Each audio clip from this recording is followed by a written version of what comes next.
Olá, tudo bem? Tudo jóia? Olha eu aqui outra vez. Olha eu aqui outra vez. Pessoal, ontem nós tivemos uma audiência pública aqui na nossa cidade, na cidade de Jaguariúna, para falar daquele caso do Conselho Tutelar. Eu recorri à Câmara dos Vereadores, inclusive prontamente me acolheram e chamaram para uma audiência pública. Eu estive lá ontem à noite e colocamos ali o que aconteceu. E eu confesso para vocês que eu fiquei surpreso. E eu saí de lá, estava mais ou menos 7-1, né? Referente ao meu assunto. E eu cheguei até a ficar confuso. Eu falei, gente, acho que eu estou errado mesmo. Deixa eu contar para vocês. Na prova oral, eu falei o seguinte, a pergunta foi, deixa eu falar a pergunta. Se eu recebesse uma denúncia de uma criança de 6 anos, né, uma denúncia de suspeita de uma criança de 6 anos que foi abusada pelo pai. E como é que eu iria fazer? Bom, eu falei o seguinte, eu vou até o local, faço uma diligência até o local para verificar se procede a denúncia e verificando ali o mínimo de indícios para dar o prosseguimento, né, conforme preconiza o ECA, né, que seria, tem que levar para fazer o corpo de delito, e, enfim. É claro que, sem dúvida, eu não estaria lá só, né, por isso que eu falei a diligência. E constatando realmente que houve o abuso, daí toma as precauções e os procedimentos necessários. E eu salientei, se por um acaso isso acontecer no final de semana, que infelizmente essas porcarias quase que acontecem no fim de semana, eu falei assim, por exemplo, 5 horas da tarde, daí eu talvez a delegacia de polícia, talvez o poder judiciário, talvez o poder público, sei lá, teja alguma dificuldade para entrar com inclusive o hospital, né? Se o hospital também não conseguir na hora fazer o exame de corpo e delito, certo? E eu vou analisar a situação, porque só segunda-feira que eu vou conseguir retomar. Eu proporia tirar a criança do local, inclusive talvez a mãe, e levar ela para um abrigo, para que elas possam estar seguros até segunda-feira, que a gente possa dar o prosseguimento, inclusive pedir, no caso, se verificar o mal feito, a gente então entra com o Ministério Público, o juiz, a vara de infância, alguma coisa. E quando veio na avaliação da banca, deixa eu pegar aqui a avaliação da banca. Quando veio a avaliação da banca, do que eu recorri, né? E a banca fez a sua justificativa conforme eu recorri. E na avaliação, eles falam o seguinte, que eu falei que ia tirar a criança da família. Tirar a criança da família, da mãe. Na realidade, o que eu quis dizer é o seguinte, o que eu quis dizer e disse, eu vou falar com a mãe se ela acha melhor sair de lá junto com a criança e levar a criança no abrigo, que é a proteção. Não se fala muito mais abrigo, né? Se fala uma instituição de acolhimento. Bom, e a banca achou que esse não era o procedimento correto. E na audiência ontem eu fiquei confuso porque eram muita gente falando que realmente eu estava errado. Então achei melhor esperar um pouco, abaixar a poeira que começou a esquentar um pouco, né? E eu falei assim, deixa eu dar uma olhada. Aí eu peguei, esse aqui é uma cópia que eu tenho do ECA, né? Tá aqui, ó. Uma cópia do ECA. Comecei a dar uma olhada, né? E eu comecei a analisar alguns artigos, né? Alguns artigos.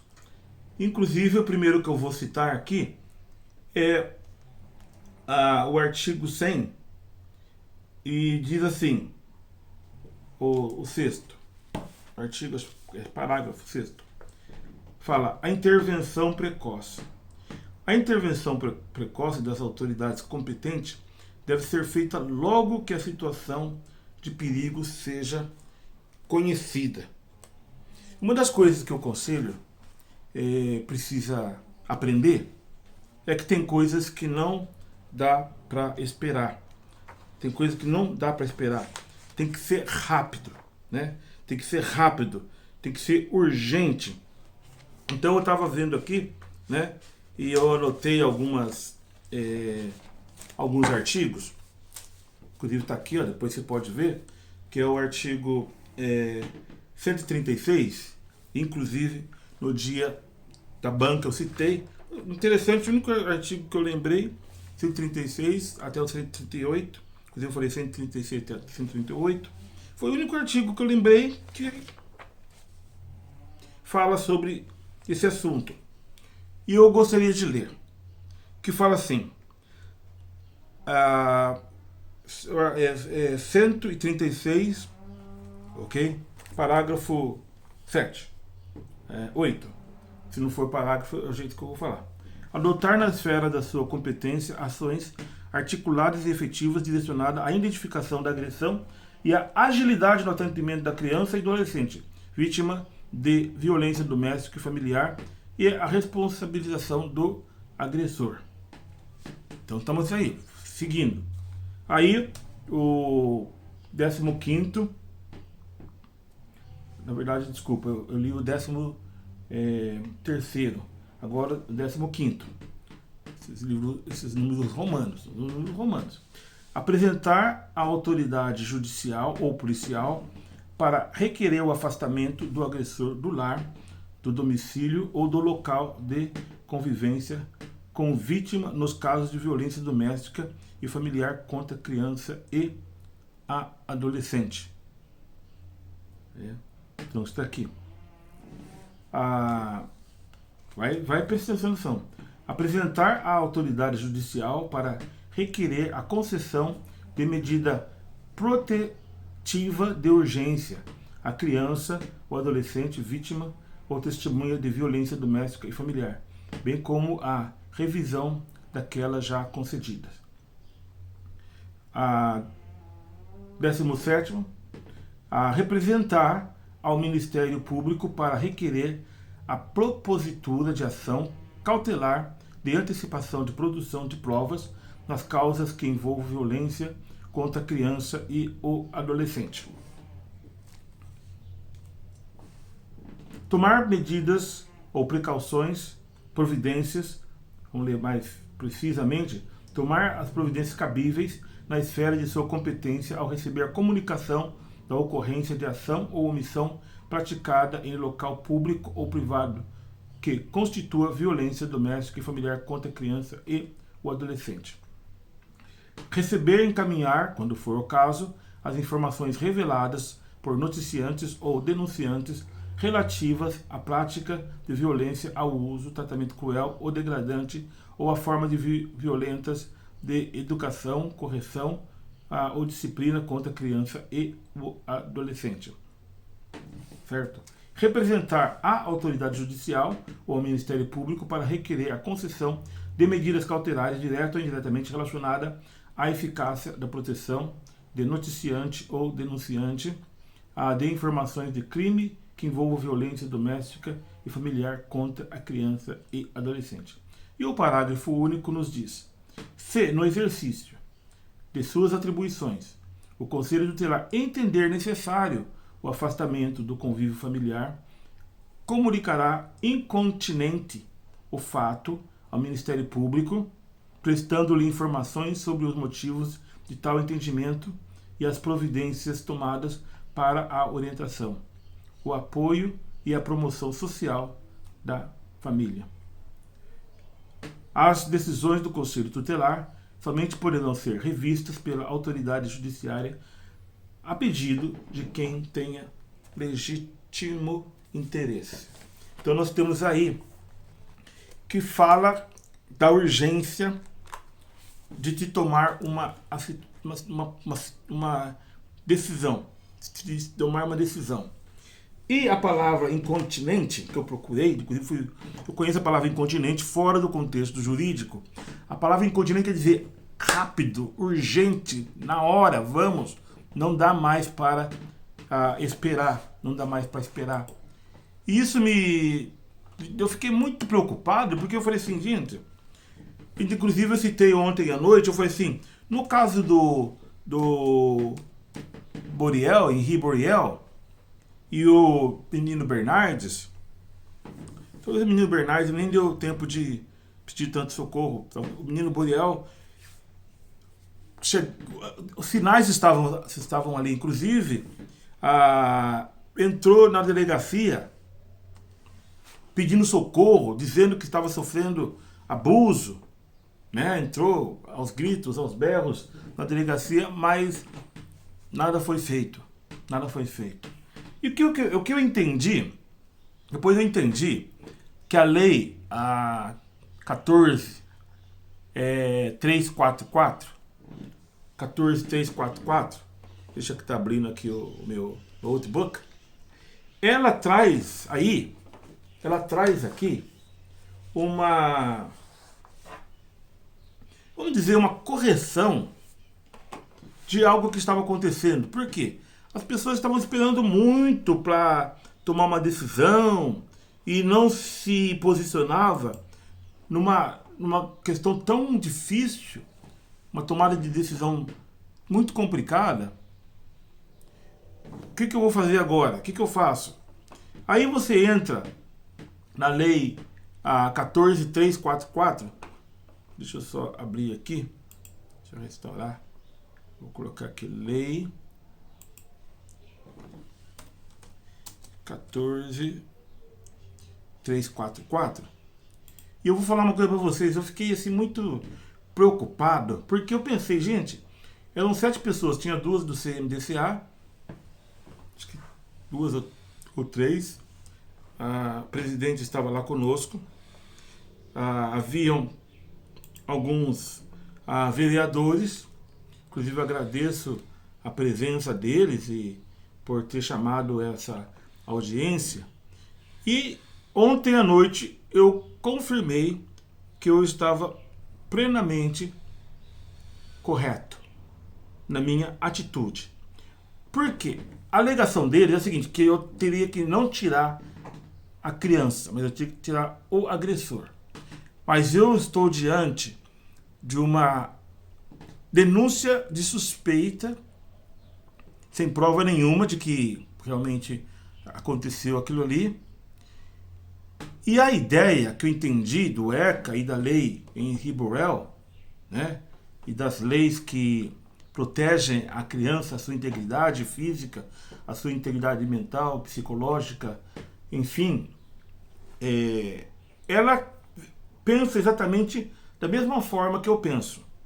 Da mesma forma que eu penso. Você não pode, diante de uma situação dessa, se eu um fim de semana, como eu deixei bem claro por 2 vezes eu falei, excepcionalmente, não é uma coisa que eu faria numa segunda, numa terça ou numa quarta-feira, mas na falta do Poder Judiciário, na falta do Ministério Público, e eu teria que tomar uma decisão incontinente, urgente, essa é a decisão que eu tomaria. Eu levaria essa criança para um lugar seguro. E eu voltei aí aqui nas minhas anotações. Eu voltei aqui nos meus estudos. Na lei 14.344, de 24 de maio de 2022. Eu não sei, talvez, o máximo que eu consiga pensar é que aqueles profissionais que estavam ali, eles não estavam familiarizados com a lei. É a única explicação que eu tenho. Porque está muito claro aqui, né? A lei que fala sobre contra o enfrentamento da violência doméstica e familiar contra a criança e o adolescente. Depois você pode ler, você vai entender e ver que realmente eu falei tudo certinho. E ainda mais, eu estava vendo aqui, deixa eu fazer no raciocínio aqui, né? No artigo 11 fala assim, na hipótese de ocorrência de ação ou omissão que implica a ameaça ou prática de violência doméstica e familiar contra a criança e adolescente, a autoridade policial que tomar conhecimento da ocorrência adotará de imediato as providências legais.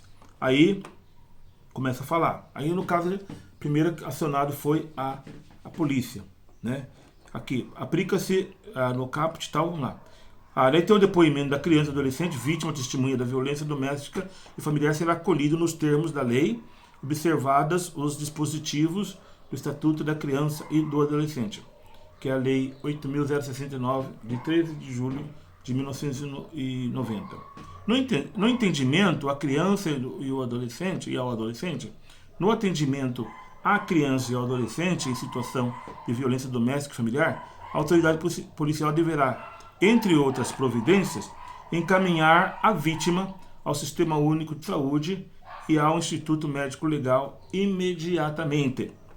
Encaminhar a vítima, os familiares e as testemunhas, caso sejam crianças ou adolescentes, ao Conselho Tutelar para os encaminhamentos necessários, inclusive para a adoção de medidas protetivas adequadas. Então nós temos aqui o procedimento, né? Fornecer transporte para a vítima. Deixa eu voltar aqui, eu pulei.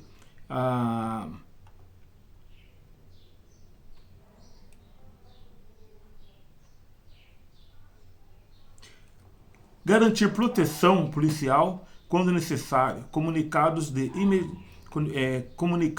imediato ao Ministério Público e ao Poder Judiciário. Quarto, fornecer transporte para a vítima e, quando necessário, para seu responsável ou acompanhante, para serviço de acolhimento existente ou local seguro quando houver risco de vida. Eu não vejo muito mais clareza do que nós estamos vendo aqui, que uma medida tem que ser tomada. No caso aqui, o policial já está envolvido, né? Ele que acionou o Conselho Tutelar, mas poderia ser ao contrário, o Conselho Tutelar ser acionado, e no caso, no telefone de plantão, o número de final de semana, e obviamente a diligência que se fala, que eu falei, a polícia, é claro, alguém que representa a proteção policial. Então, aí o artigo 14, eu quero que você preste bem atenção, aqui, o artigo 14 diz, verificada a ocorrência de ação ou omissão, verificado, olha, presta atenção, eu não posso tirar uma pessoa da casa se eu ainda não tenho o mínimo de elementos que provam que houve realmente um crime.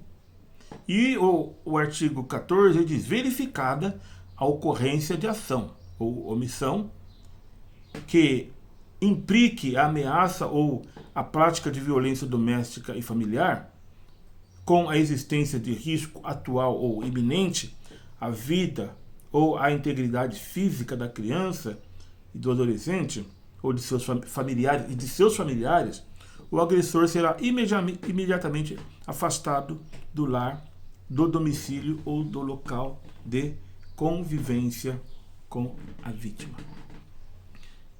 O meu passo, ele estava certo. Eu não tinha ainda feito o corpo de delito da criança e a sugestão correta, foi proteger a criança. E aqui depois eu percebi que não fala só da criança, do adolescente, mas também caso a família se sinta de uma certa forma em perigo com aquele agressor. Pode ser, pode acontecer. Pode acontecer. Então eu fiquei muito absorto, quase que eu nem dormi direito, mas depois eu orei a Deus, fiz uma oração e o Salmo 4, versículo 8, se não me falha a memória, né? Porque agora tem que prestar atenção, muita atenção, mas ele fala: em paz eu me deito e logo pego no sono, porque só tu, Senhor, me fazes repousar tranquilo. Deixa eu ver aqui se é esse mesmo, né? Vamos não custa nada, né? Dar uma olhada aqui. Salmo 4 e versículo 8, exatamente. Em paz também me deitarei e dormirei, porque só tu, Senhor, me fazes habitar em segurança. Você viu que eu citei o versículo? Eu só fui conferir ali, mas tem, graças a Deus, tem bastante versículos bíblicos guardados na minha cabeça. E agora também algumas leis do ECA e da lei Henry Borel, e assim vai. O que eu quero chamar a atenção para vocês é o seguinte: por que nós estamos vendo crescentes números de violência à criança, aos adolescentes, os crimes de abuso, eu tenho uma resposta para isso. É o que está acontecendo. O Conselho Tutelar, eu acho que tem gente que lê e não entende. Como eu estou mostrando aqui para você. O texto, ele é claro, né? O texto, ele é muito claro. Ele tem uma sequência aqui, né? Estava vendo do artigo 11, né? Capítulo 3 do artigo 11 da lei 14.344. E ele até deixa eu ver aqui. Seria até o inciso, né? Esse aqui é o parágrafo, inciso 3, que é o último, né? Aqui fala sobre as ações que devem ser tomadas depois de uma conferência. A palavra aqui é verificada a ocorrência de ação. Eu fico chateado porque pra ter uma ideia, eu li 6 vezes o ECA. Deixa eu mostrar aqui para você onde que eu marco, como é que eu sei. Esse aqui é uma das datas que eu li o ECA, e depois aqui tem mais 4 datas. Na verdade, deixa eu fazer uma correção. Estou lendo agora pela 6ª vez. Então, primeira leitura, segunda, terceira leitura, a 4ª leitura, né? E a 5ª leitura, aquela data que eu mostrei para vocês, que é o 20/7. E eu comecei a ler agora, por conta de tudo isso, eu comecei a ler agora pela 6ª vez, né? Vou ler bastante o ECA, porque você precisa conhecer o ECA. Eu percebi ontem que as pessoas não conhecem o ECA, não conhecem a lei. Eu conheço o ECA e conheço a lei, e fui afastado de concorrer ao pleito do Conselho Tutelar. Não é porque eu não conheço o ECA, pelo contrário, eu estou mostrando aqui que o que eu disse no dia 23 de julho, as diretrizes que eu assumiria e as decisões que eu tomaria, elas estão exatamente preconizadas juntamente no ECA. Está tudo aqui. Eu estou passando para vocês a lei, inclusive, fala protetiva de urgência. É urgente, é incontinente. Deixa eu contar uma história para vocês entenderem, porque estou vendo que tem gente que não está entendendo. O ano era 2002, eu estava pastoreando ali, e e trabalhando como professor de inglês numa cidade chamada Laranjeiras do Sul.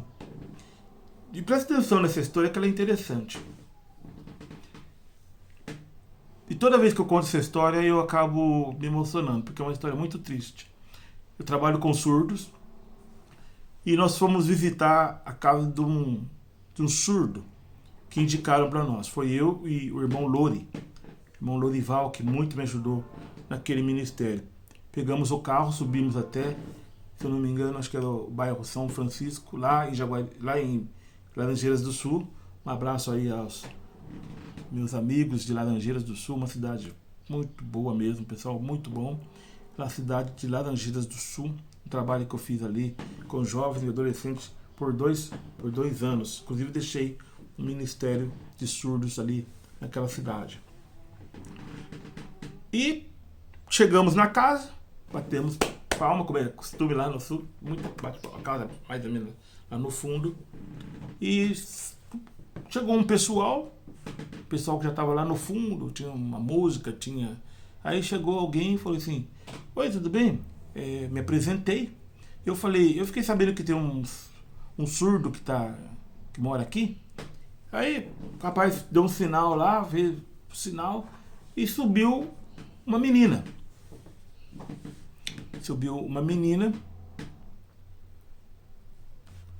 Falei, mas falaram que é um surdo, mas subiu uma surda? E eu comecei a olhar, ela tava de chinelo, um chinelinho havaiana, um esmalte cor-de-rosa, pink, né, na unha, nas duas unhas, e olhei também na unha do pé. Falei, mas é uma menina. E nisso a mãe dela chegou, a mãe dele chegou. E oi, tudo bem? Pois não, eu falei, eu sou... ela perguntou, vocês são do Conselho Tutelar? Eu falei assim, não, nós somos da Igreja Batista aqui, e eu sou pastor de surdos, trabalho com surdos. Tal, meio ressabiada, assim. Eu falei assim, então, eu fiquei sabendo que tinha um surdo aqui, mas é surda, né, essa filha? Eu falei assim, não, é um menino. Bom, tava com vestido, né, vestidinho e tal. E tem uns trejeitos assim. Eu comecei a conversar com aquela mãe. Eu vi que ela estava muito incomodada. Ela estava muito incomodada. A mãe estava muito incomodada. Imagina uma pessoa incomodada. Eu fui conversando com ela. Ela falou assim: eu pensei que vocês eram do Conselho Tutelar. Daí quando ela falou, eu falei: posso saber o porquê que a senhora está perguntando? Ele falou assim: porque eu tô, esse meu menino, ele está sofrendo muito. A mãe falou: ele está sofrendo muito.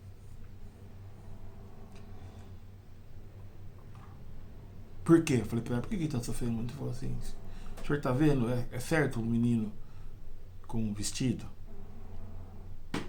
Não estou entrando aqui na questão homoafetivo, nada disso. Estou contando um caso sério. E a mãe daquela menina em lágrimas falou assim: ele tem sido abusado sexualmente por todos que estão aqui nessa casa.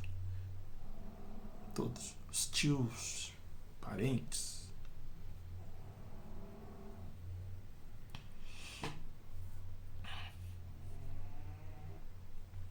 Eu olhei para o Lore. Olha só, eu falei assim: agora, o que nós vamos fazer? Nós vamos virar as costas e ir embora? Não tem jeito.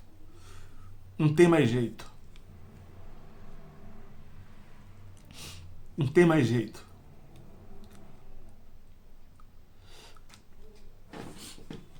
Eu cheguei pro Lore e falei: Lore, a gente vai ter que resolver isso. Como que nós vamos fazer? A mãe estava sofrendo.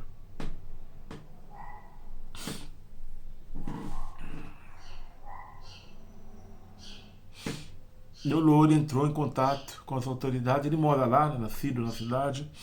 Ele entrou em contato com as autoridades. Eu vou resumir a história.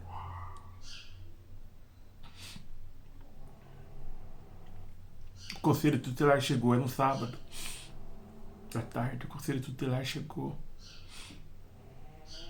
e tirou a criança daquela casa. O que você ia fazer? Ia tirar todo mundo? Você ia tirar os tios, sobrinhos, parentes da casa? Eu tinha não. Eu salvei aquela criança, eu e o Luri. Nós temos histórias muito tristes. Não é para chegar numa audiência sentado com água, com ventilador, com ar-condicionado. É fácil. Isso é fácil. É muito fácil. É muito fácil quando você tem um carro. Te leva para cima e para baixo. Às vezes para levar só um papel no fórum. É fácil. O Conselho Tutelar tem que trabalhar.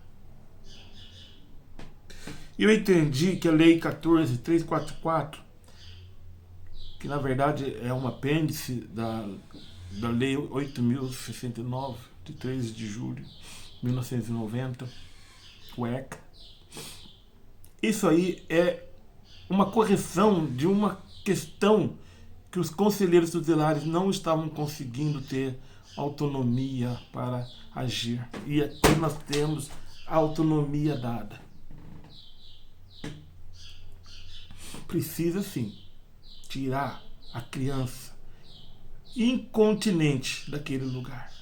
Eu não estou errado, não. Eu não estou errado. Vocês podem ter certeza que eu não estou errado e é só você ler. Se você for sincero, se você for honesto, é só você ler e entender que tem casos que tem que ser urgente. Aqui na nossa cidade, eu não queria falar isso, mas aqui na nossa cidade, muitas crianças sofrendo. Uma vez à noite estava voltando ali para um bairro, que eu também não vou citar o bairro, porque é uma cidade muito pequena. Eu estou numa cidade muito pequena. E eu perguntei, a gente estava no carro junto com uma assistência social, e eu perguntei para ela, o que é aquelas crianças ali na beira da estrada?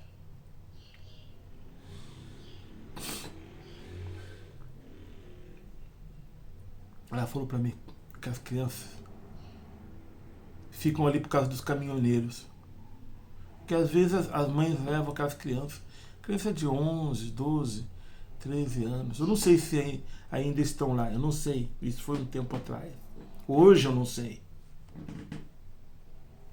Mas eu não acreditei quando eu ouvi aquilo. Eu não acreditei quando eu ouvi aquilo. Eu falei assim, mas vocês sabem disso. É um crime contra as nossas crianças, contra os nossos adolescentes.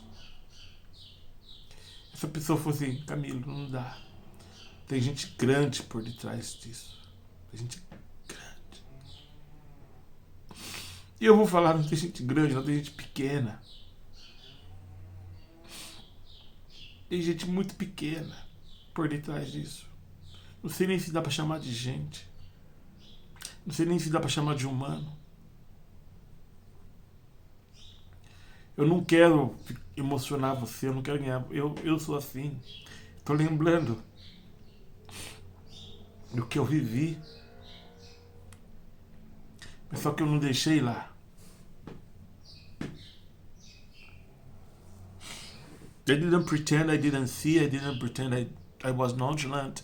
I didn't care. I tried anyway.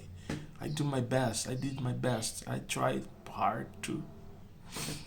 But you know, we have to do something for our kids. If I do have a problem like that lady said,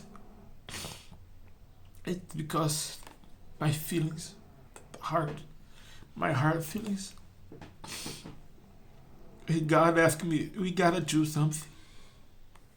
Eddie, you gotta do something for the kids. And I'll try hard. I'll try hard.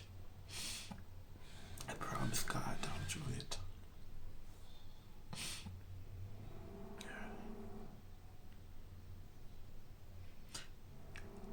A banca disse que eu devia ter algum problema com esse assunto. E o meu problema é que eu quero e nós precisamos resolver. Se é um problema, então eu tenho. Não vou ficar em paz. Mesmo que eu não entrar no conselho, pode ser que não aconteça nada. Mas eu vou continuar fazendo meu trabalho que eu sempre fiz. Tá por quê? Por amor, somos igreja. Que Deus abençoe a nossa cidade. Me perdoe porque agora eu fui presidente. Eu nunca contei essa história, mas eu vou contar para vocês. Eu fui presidente de uma casa lá em Chapecó, Santa Catarina. Uma história. Eu vou fazer o seguinte, eu vou contar outra vez. Não estou conseguindo. Que Deus abençoe a todos.